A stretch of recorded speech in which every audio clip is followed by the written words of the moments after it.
All right, we're back talking about 40K tactics stuff. We're going to talk about aircraft. How do you feel about aircraft? I'm not sure there's a whole lot of tactics involved in aircraft at the moment, but that's GW's fault. That's not like a player problem. All right, here we go. So, you paid points for aircraft in your list. How do you deploy them?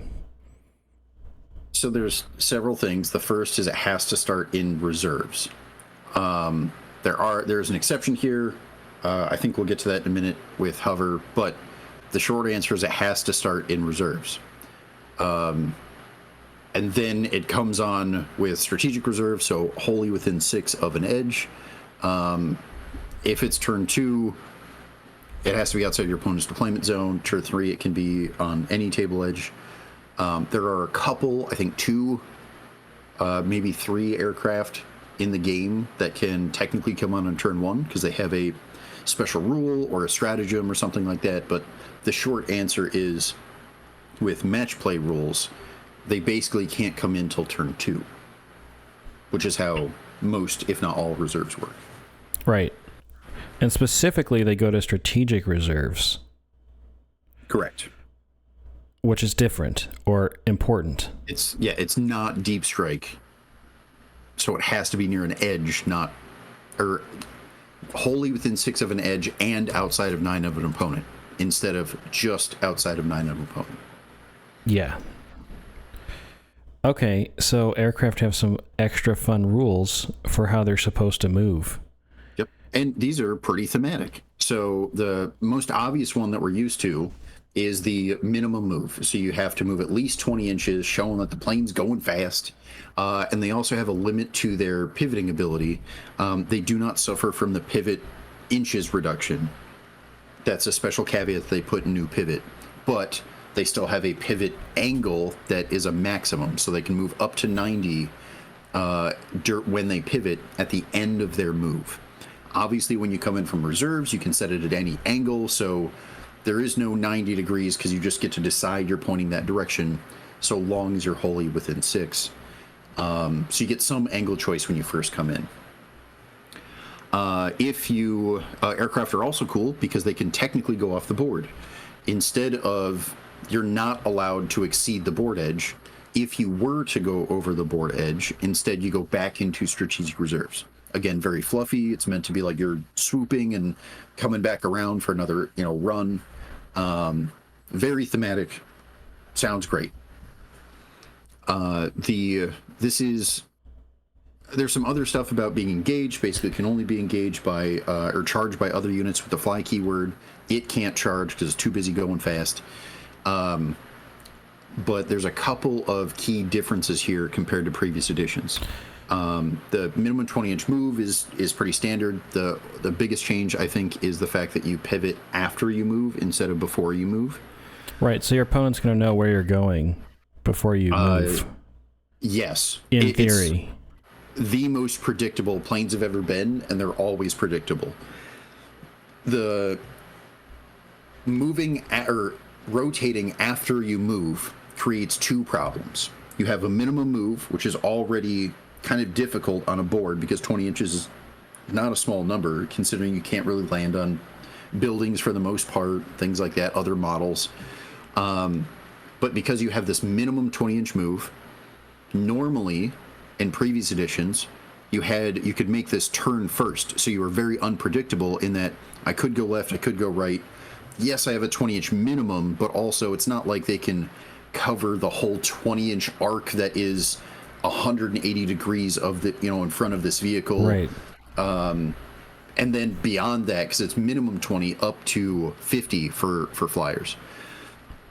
So it's way harder to not be blocked this edition. Right. So you could totally get blocked, but it's also worse than that because not only could you get move blocked by them stringing out models preventing you from stopping and potentially send you off the board, but the other thing too is, let's say the aircraft is really good at killing infantry or tanks or whatever it's specialized in.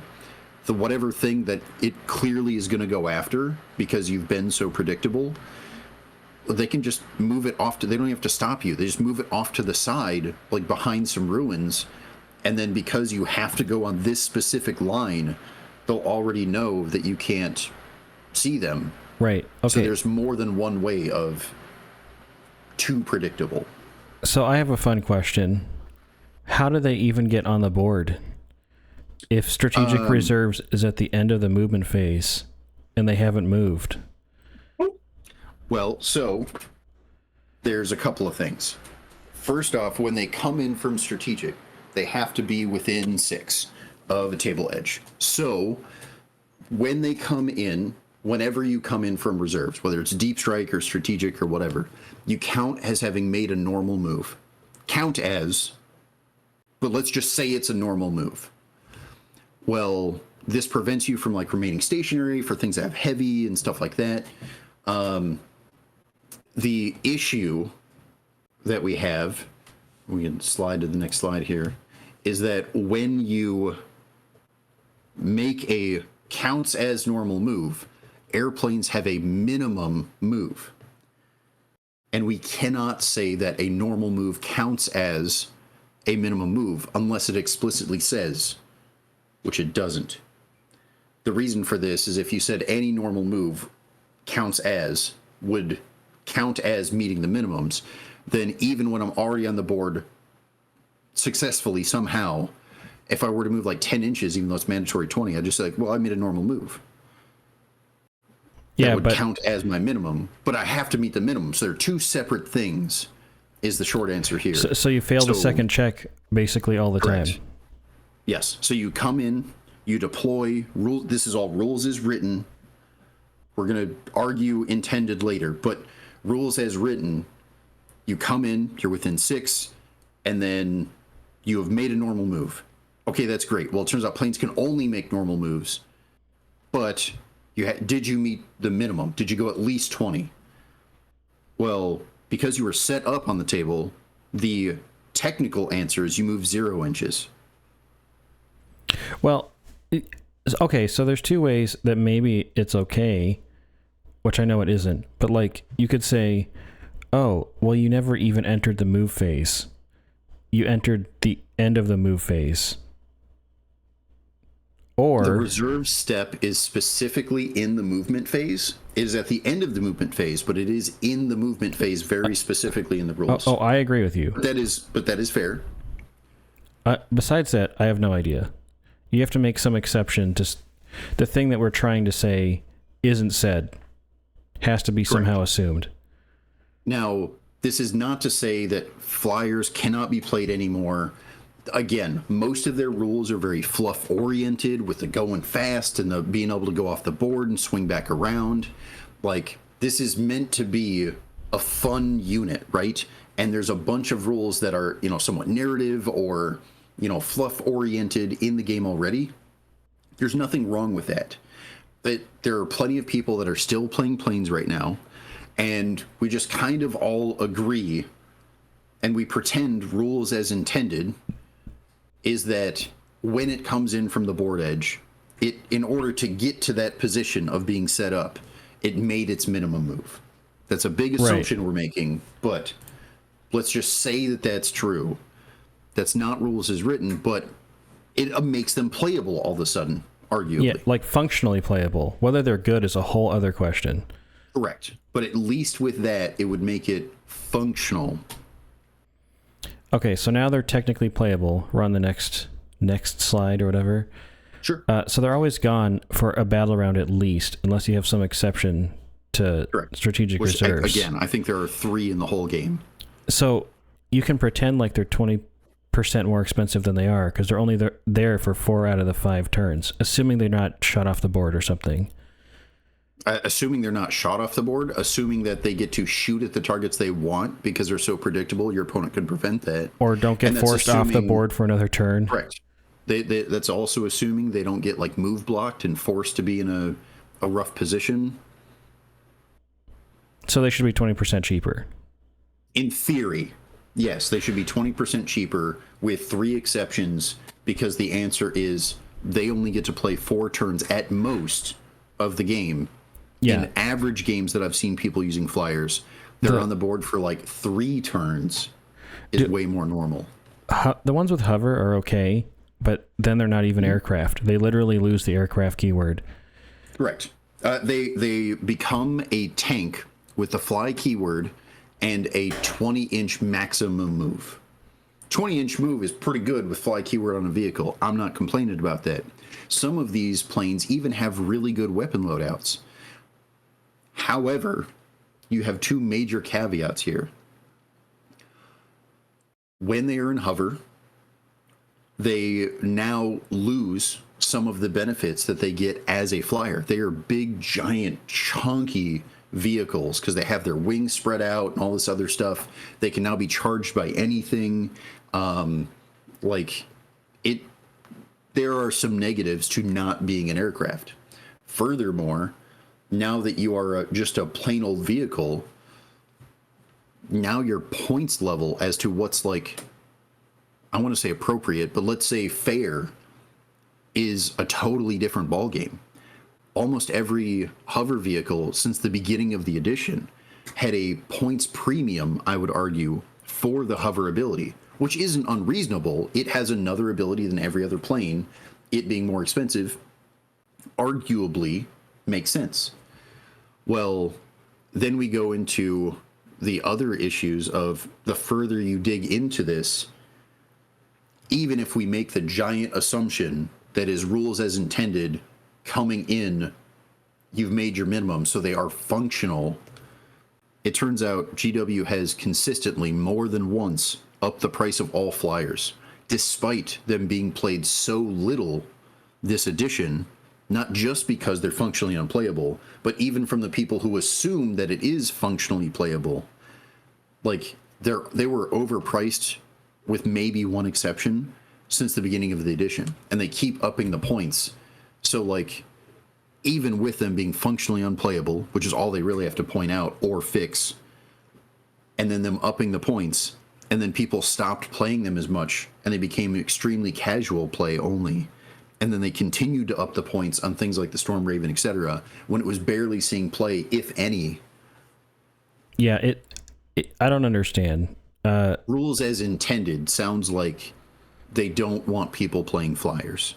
They're still selling them. They'll take your money, but I don't they don't understand. want you to actually play it. And you're sure strategic reserves isn't like before the movement, right?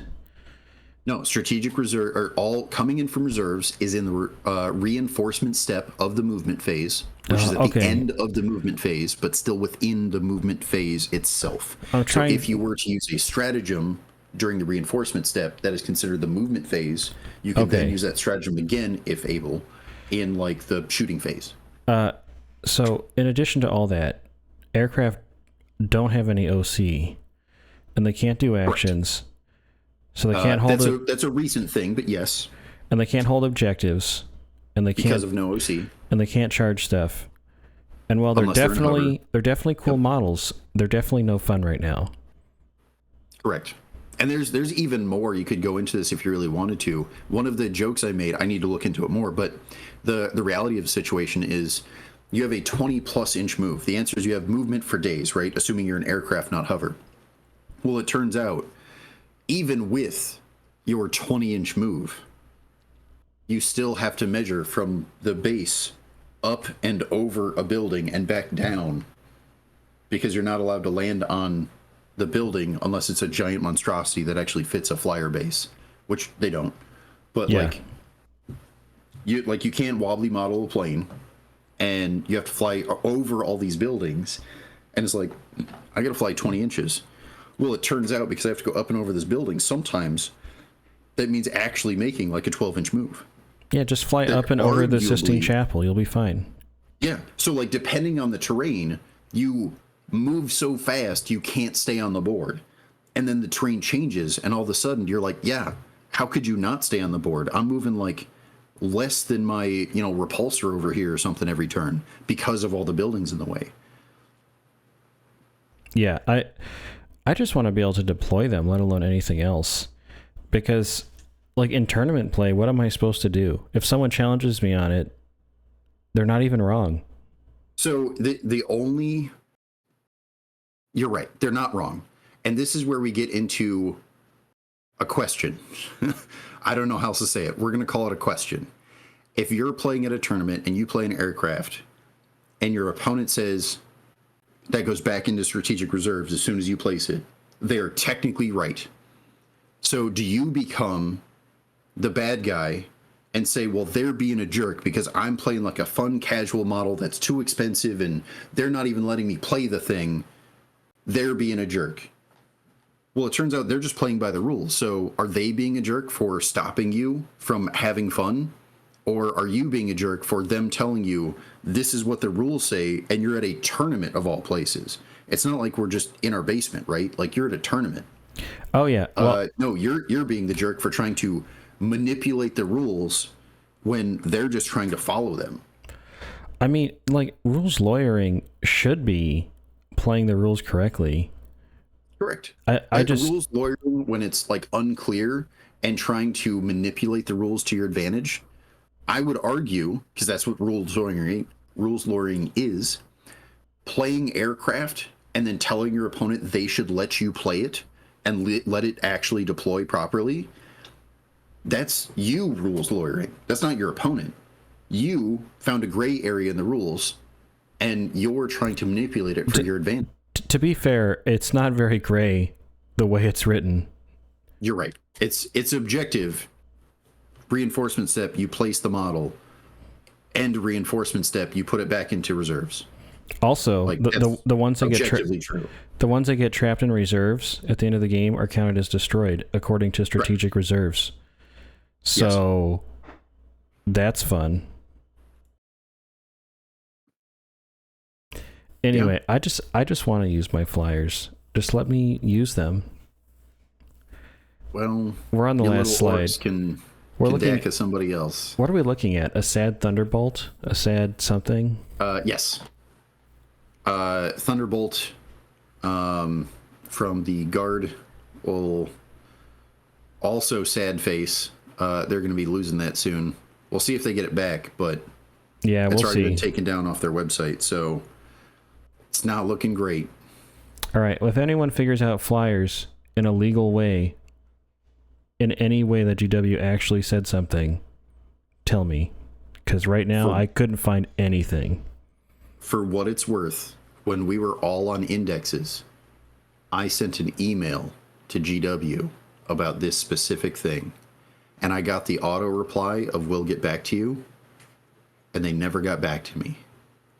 I'm not mad at them for that, especially at the beginning of the edition. Everybody was emailing them, I'm sure. They were just but busy. Also, they were just busy not printing enough Pariah Nexus decks. It's fine. Well, that came later, but also true. No, the thing that is funny and frustrating is while they didn't answer my question to make them playable functionally in any way, they did answer a question about aircraft's minimum movement when it came to reducing your opponent's movement speed. Oh, that's fun. My favorite. Anyway, that's all for now, folks. Enjoy putting your flyers on the shelf.